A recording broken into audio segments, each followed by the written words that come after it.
大家好，我是老莫。不用烤箱也能做糖酥饼，只要有面粉和白糖就能做。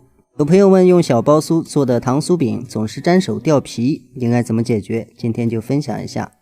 我們先來和面，具體的比例放在後面。咱們用的是中筋面粉，先把面粉倒入，然後在中間開鍋，加上色拉油。色拉油用哪一種都可以，玉米油、花生油、大豆油都是 OK 的，這個沒有講究。然後再加入水，水用的是常溫水。加水的時候呢，一定要注意稍微偏多一點，让面偏軟，這樣咱們在擀面皮包括包酥的時候都比較簡單。如果這個面團缺水，咱們做出來之後呢，它容易開裂乾硬，就是口感不佳。咱們面和好之後直接放在一邊，然後再和油酥。做這個油酥呢，不能偏軟，一定要稍微偏硬一點。如果太稀的話，咱們做的时候很容易粘在一起，这個分層呢就不佳。稍微偏硬一點，咱們在擀的時候它這個層次呢會更薄，做出來的脆度就更好，酥度也更佳。油酥咱們就和好了，和好之后先放在一邊。咱們來調一個白糖餡，這個白糖餡用的面粉呢是炒熟的面粉，然後加上白糖，至於用熟面粉，這樣咱們做出來的口感更好，就像月餅餡一樣。然後加上適量的色拉油，咱們攪拌一下，白糖餡即成。這樣做出來的白糖餡它就成塊，不會流動，咱們吃的時候呢不容易燙到。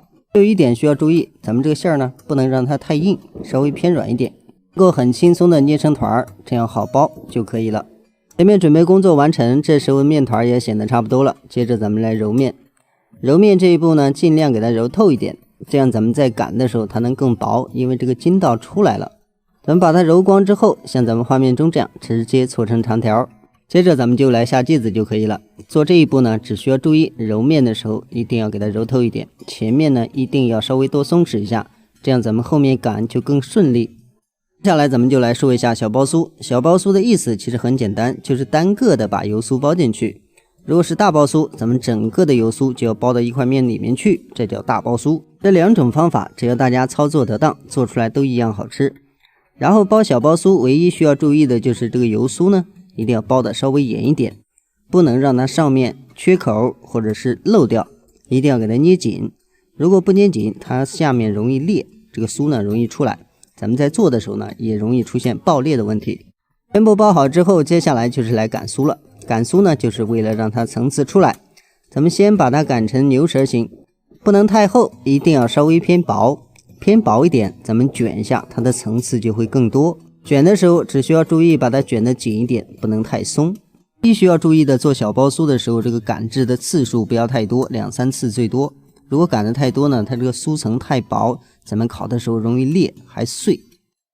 咱們第二次擀開之後，直接還是像這樣捲起來，這樣一個酥皮的部分就算完成，咱們後面就可以來直接擀制。還有一個問題大家遇到的比較多，就是在擀酥的時候，它上面容易沾的一層薄皮。其實這個時候呢，咱們只需要撒上一點乾粉，然後再次擀，它就能貼得很緊。這主要是因為咱們的酥層太薄，咱們在擀面的時候呢太濕，咱們一拉它就能粘起來。包括在包的時候也是一樣，咱們在包的時候稍微撒上一點乾粉就能解決，就不會把這個皮直接粘上來。咱們做出來之後，當然也會更加完整，不會出現裂的碎的這樣的情況。全部包好之後，咱們直接就可以來擀酥皮了。擀酥皮的時候也是一樣，記得撒上一點乾粉，這樣你擀就更順利。擀的時候呢，可以擀的稍微偏薄，也可以偏厚，這個根據大家自己的要求。如果想讓它層次展現的更鬆更多，咱們稍微擀厚一點。電餅抻烙的話，咱們就要擀的薄一點，這樣就比較好熟。所以那個比較厚的部分呢，咱們適合用烤箱來做。接着咱們要說一下包餡料，這一步呢，很多朋友容易出現下面裂的問題，主要是因為咱們收口的時候上面收的太鬆，有些時候呢是因為咱們收的不夠多，下面呢不夠嚴實，所以在收的時候呢，一定要把上面這個口全部對嚴，下面捏緊，這樣咱們在做的時候它就不會下面開裂。酥餅全部做好之後，不需要醒面，咱們直接來做。電餅铛提前加上油預熱一下，然後咱們放入酥餅，上下兩面都要沾上油，這樣不容易過老。另外大家還需要注意，如果大小不同的酥餅盡量不要放在一起，因為大小不一樣，它成熟的時間就不一樣，這個大家稍微注意一下就好了。后蓋上蓋，開大火燜4分鐘開蓋，然後翻個面，咱們繼續燜上4分鐘，然後咱們打開蓋子就可以出鍋了。千萬不要烙的時间太長，如果烙的时间太长呢，外面这一层就很硬，咱們吃的时候就不好吃，酥脆度也出不来。这样咱们小包酥的白糖酥饼就算完成了。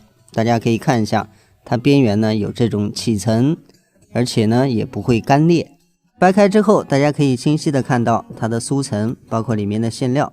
整體來說還是特別簡單，喜歡的朋友可以在家裡面試一試。今天的配料，這裡是白糖準備60克，中筋麵粉準備150克，熟麵粉準備50克，然後油酥麵粉準備70克，稍微多一點點，然後色拉油準備45克，千萬不要太多，然後水大概準備100克，可以稍微多一點不要緊。